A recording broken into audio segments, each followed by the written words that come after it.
terrific HIV/AIDS leaders in the administration, and you're going to hear from a number of them in the next couple of days. Director of the Office of National AIDS Policy, Jeff Crowley, is here with you, and he'll be speaking on anniversary, is also here with you. So I want to thank them. But I want to also recognize all the AIDS service providers with us who work every day in neighborhoods around the country. And what you're doing every day is working to overcome stigma, increase screenings, reduce infections, treat illnesses, and spread hope.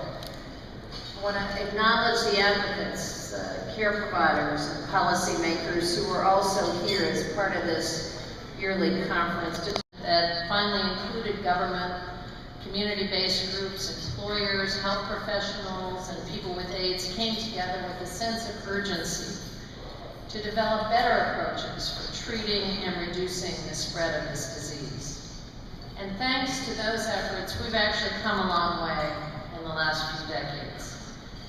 The number of new HIV infections among people who inject drugs has dropped. To regain the momentum in our fight against HIV/AIDS, we need to recapture the sense of urgency. And we need to recapture the spirit of cooperation that brought us out of those dark days of this disease. Now I know it's not an easy time for many of your organizations. You're seeing your budgets frozen or cut altogether. As Paul said earlier, doors is that we will do everything we can to make sure we maintain these essential services.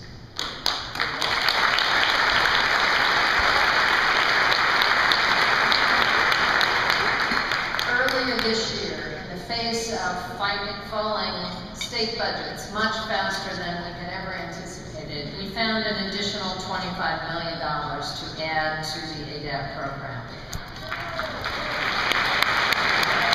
But we understand that is only part of the solution. And it's why we've requested additional money, an additional $30 million in the 2011 budget to keep this important program going. And I think it's very important that Congress hear from all of you about this critical funding. I want them to approve this money before they leave town this month, so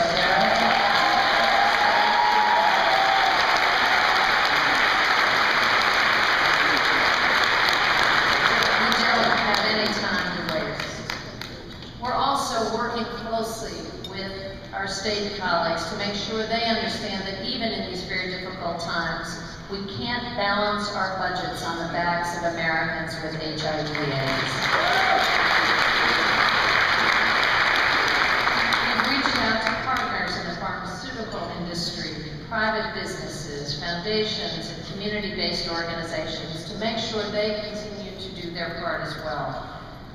We believe access to treatment people with HIV and AIDS should not rise or fall with the inevitable cycles of our national economy. It's not consistent with our values, and it's not in the best interests of our country.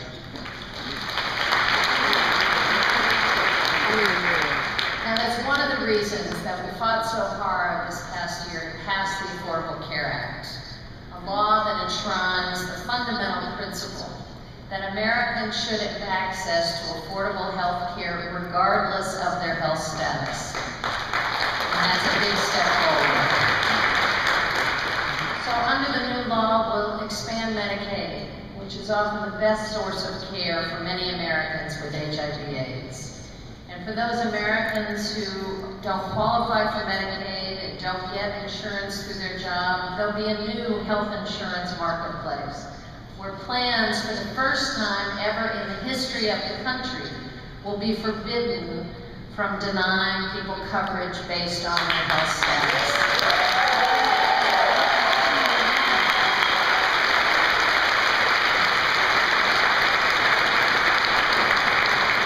And we have some bridge strategies in place until we get to the new marketplace in 2014. The new law has new pre-existing condition insurance plans in every state in the country where uninsured Americans with chronic conditions who have been previously shut out of the health insurance system will be able to get coverage at market prices. And for older patients, the Affordable Care Act also closes the donut hole over time, so people will finally be able to afford those essential prescription drugs. But having health insurance really doesn't matter if you can't get to a doctor. And that's why the Affordable Care Act also makes a major investment in our healthcare workforce, with a special emphasis on getting more doctors and more nurses, more practitioners in underserved communities, and making sure they have a cultural competency with their patients. Added together, these reforms make the Affordable Care Act the most important piece of HIV/AIDS legislation since the Ryan-White Act. But the history of the last 30 years has taught us that government cannot do this alone. We've seen over and over again that we make our greatest progress when policymakers, service providers, and affected communities work together, guided by the most up-to-date evidence, sharing an understanding of the challenges we face, and committing together the steps we must take to overcome those challenges. And that's why last year, under President Obama's direction, we began to develop the country's first ever comprehensive national HIV/AIDS strategy.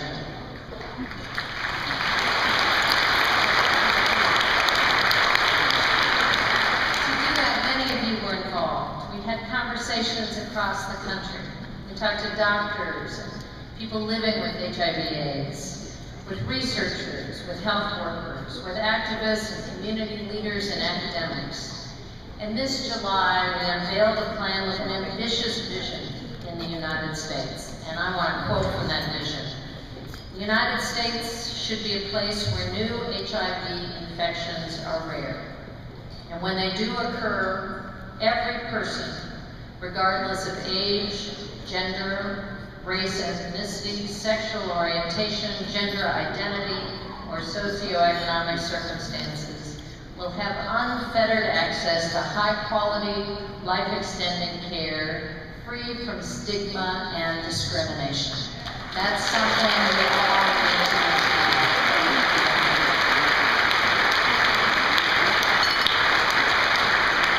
Now, those goals are not new, but the strategy for achieving them is new.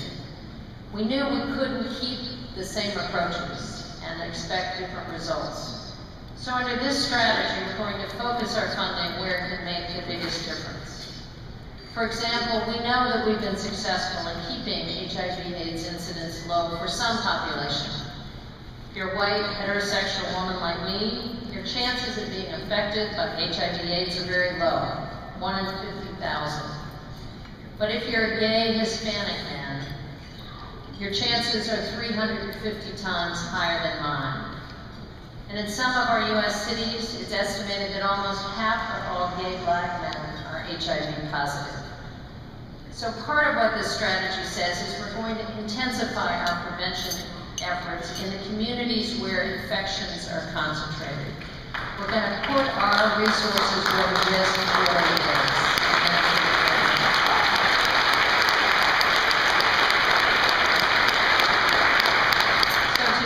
This year, we've committed an additional $30 million from the new Prevention and Public Health Fund created by the Affordable Care Act to support new and existing HIV prevention efforts.